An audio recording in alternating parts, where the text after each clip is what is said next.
All right, class, I want everybody to get out their read out loud book, the upstairs room. All right, everybody have your books out. So today I wanted us to do a little reading from chapter 4, we will go over. And I know when we started this book, we discussed what your central idea or what you guys thought the book was about. You guys used your previous knowledge. I know that you guys read Number the Stars last year, so you kind of used it off that, and you discussed the Holocaust and World War II. And that's all great information that you guys needed to know to kind of understand what this book would be about. I also noticed up on your guys' anchor chart board here that Mrs. Cooley has been working with you on inferring while you read. Inferring is so important, just like it is important to know what the topic of the book is about. It's a good reading tool to be able to understand the main message of a book as you read. As good readers, it is so important to take a step back and have an understanding of what the book is trying to tell you. So being able to know this will help you put on your listening ears while you read to have a better understanding of what the author's really trying to tell you. We know that the book is obviously about the Holocaust and World War II, but what are some things that the characters do that is bringing a message or what the meaning of the book is about? So today, our learning target is to understand the theme of the story and to understand the details that support the central idea. So before we read, I just wanted to go over the strategy we're going to use while reading today. I'll read out loud and you guys can listen today. The strategy I want us to focus on today is to take a deeper dive into what the theme of the story could be. Before reading the upstairs room, we used our previous knowledge like I discussed before. So we have these ideas. We all have these ideas that it's about the World War II. We know about Hitler. We know about the Jews, Nazis. You guys all discussed this, and those were really good points. So we want to today take out a paper and pen, and as we read, I want us just to write down some ideas that you guys think would be good central themes for our story. So everybody take out your paper and pen, and it doesn't have to be in full sentences or anything, just write down notes or something that stands out to you, a characteristic that stands out that a character did or something that they made them feel or something they did that really brought attention to your reading. So everybody have that ready? So as I read, just write down your notes, all right? So we're starting in chapter 4. That starts on page 40. I sat down in the back of the bus, suitcase in front of me. Next to me was an elderly woman. I moved as far away from her as I could. Had I ever been on the bus before? Maybe Cindy would remember. I certainly had never bought my own ticket before. Carefully, I took my ticket out of my pocket and studied it. So many little holes. About half an hour outside of Winterschwick, the bus came to a sudden halt. Everybody stretched their neck to see why. The driver opened the door and several Dutch soldiers came in. Stay in your seats. Routine control. Open your bags. So I want to stop there. And for me, I don't know if you guys have wrote down anything yet, and that's fine if you haven't. But a word that really stands out to me is bravery. Because Annie has done some significant things at the same age that you guys are at now that really stand out as brave. First, in our previous chapter, she went to the mayor and got a permit to go visit her mother in the hospital, and that took some bravery to go by herself. And now she's riding on a bus by herself during a really hard time for her. So that's just one word that stood out to me, and you guys can write that one down too. What if they open my suitcase? What will I say? That the clothes are mine? They can't be. They're girls' clothes. Why didn't Rachel tell me what to say? I squirmed in my seat. One of the soldiers came back to the back of the bus. That's yours, little boy? Innocently, I looked up. Oh, the suitcase? It's full of girls' clothes I'm taking to my aunt. He nodded and went on. I wiped my wet hands on my knee socks. A few minutes later, they left, carrying a killed chicken. The man they had taken it from looked mad. That's what they meant by routine control, he complained. The bus started up again. The scenery outside was the same as that around Winterschwick. Flat, meadows, cows. I wanted to ask my neighbor whether she knew where Usalo was, but I didn't. What if she questioned me? I kept looking for the town. About 20 minutes later, we reached Enschede. We had gone through Eslo, and I had missed it. I stayed on the bus until the driver announced the last stop. I climbed down. Somebody tapped me on the shoulder. Frightened, I turned around. I'm Deanie Hannick. What's your name? Ann DeLue. Get on the back of my bike, okay? Let's go. With one hand, I held the suitcase. With the other, I hung onto Denny's back. So this was Usalo. It seemed to be nothing but a road. Here and there were a few farms, a bakery. See that house off the road? To your right? Denny asked. That's where I live. She rode into the garage. I slid off the bike. I waited holding my suitcase while Denny was putting her bicycle away. A long-haired white dog ran in. I laughed. Great. I followed the dog out of the garage, but Denny ran after me. Get back, Annie. There's the road. Somebody might see you.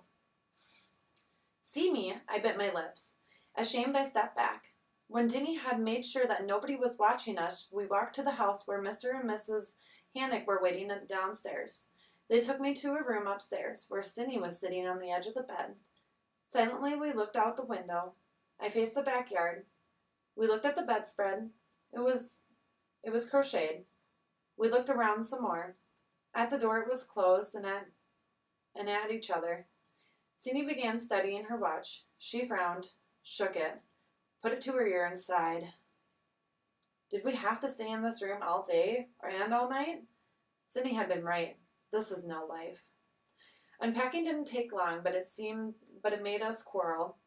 Cindy wasn't fair. I needed space for my clothes, too. The drawer wasn't only hers.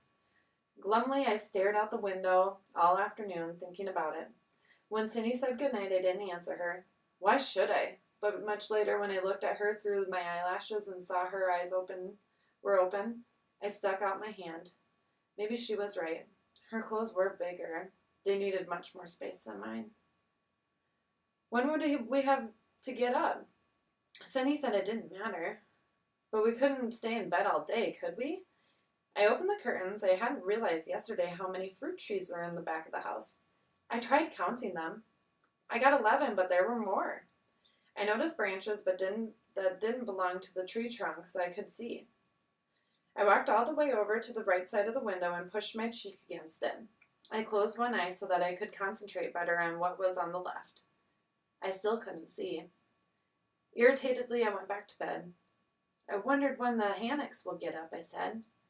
We should offer to clean the upstairs, Cindy answered. They'll have to get up soon. Denny has to go to school early. You'll have to help me dust. Doesn't Mr. Hannick go to work? What time is it? Annie, stop asking me that question. Here. Cindy jumped out of bed and took her watch off and put it on the commode. Now you can see for yourself. Somebody walked across the hall. The lock on the bathroom clicked. I ran over to the watch and announced, 7 o'clock. Now we know when they get up. Sure, they had to get up. They had places to go. I used to have places to go, too. Before the tree said all those things. We used to go to a hotel by the ocean.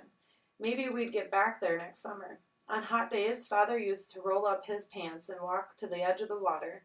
Come on, Sophie, he'd call. It's not too cold. Couldn't be, not with all these people in the water. But Mother always stayed in her chair, smiling. Father would move a little closer to the water, closer, until his foot touched it. He'd withdraw it right away, but he went again bravely. When a wave approached, he'd go back rapidly, like, what do you call them? Sandpipers. A few minutes later, he'd join Mother again. Come on, Sophie, let me pull you in. Mother would laugh, but not go. You're missing something, Sophie, he'd say. The water's just right. That would make Mother laugh even louder. Father would pull up his chair next to hers and they'd talk. Not yell, not shout. Nice. So do you guys kind of see a pattern there with Mother and Father? You know, Father really wanted to go to America, but he stayed because Mother didn't want to go. And a word that stands out to me for all this is love, because Annie even has really good memories of her parents kind of playing together and being fun and talking nice to each other. So a word that stands out to me with their family is love. There's a lot of love there. So you guys can write that one down too. Would Rachel tell Mother we were in a good hotel too? Cindy, do you think she has? Maybe so. But would Mother believe her, Cindy? I wouldn't be surprised, Cindy answered. Mother never understood that Hitler is after the Jews. If she had, we would have gone to America when Father wanted to.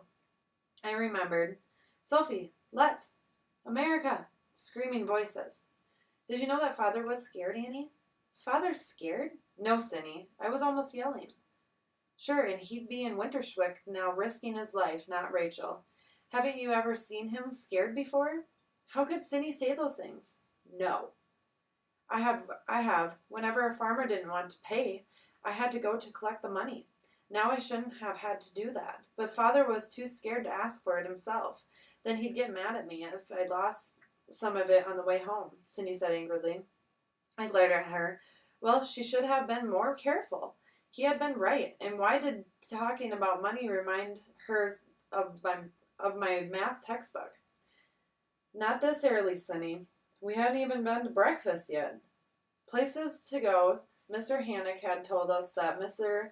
Hannock was building an underground hiding place in the backyard for you girls to stay in if it's too dangerous in the house. Maybe I'd get to go there sometime and stay for a while. So let's just stop there.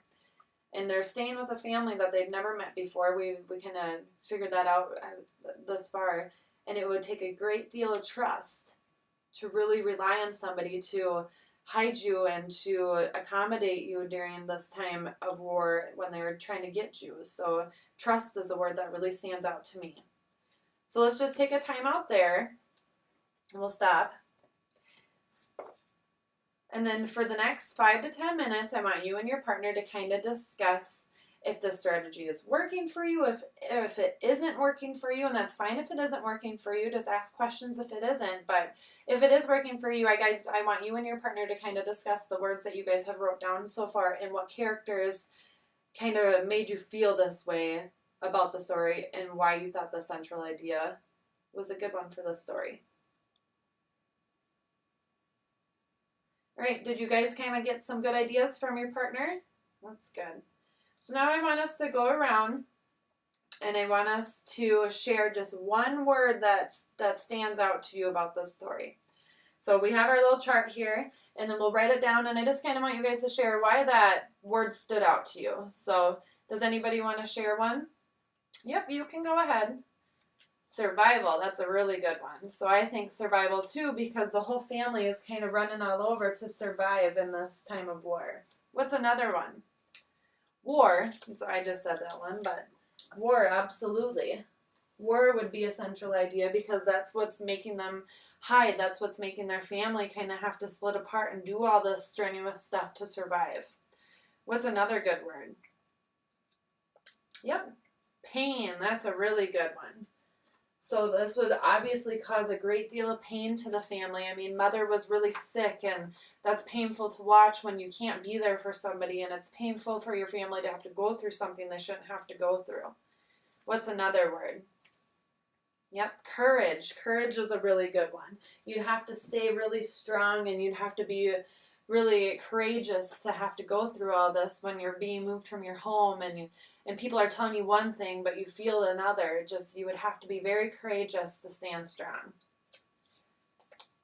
Bravery. Yep, bravery is a really good one too. So that's a great one. How about any others?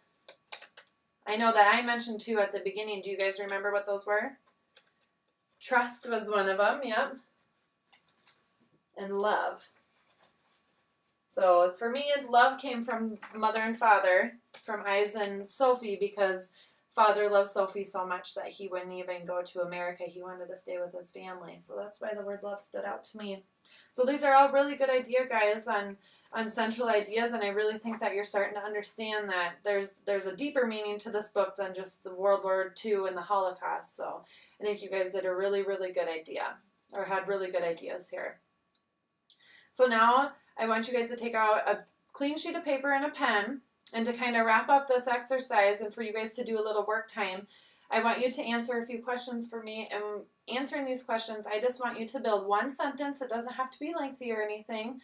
That is just a statement on what you think the theme of the story is. So for example, for mine, I would write, the theme of the upstairs room is courage because Annie had to be courageous to never give up. So if you guys could, and here's some questions that you guys can think about, and I'll write them up on the whiteboard here. What did the characters learn? How did the characters grow or change? Why did the characters act this way? So those are some good, starting questions to get you going on your sentence. I'll give you a little work time to do that. All right, did you guys get your sentence down?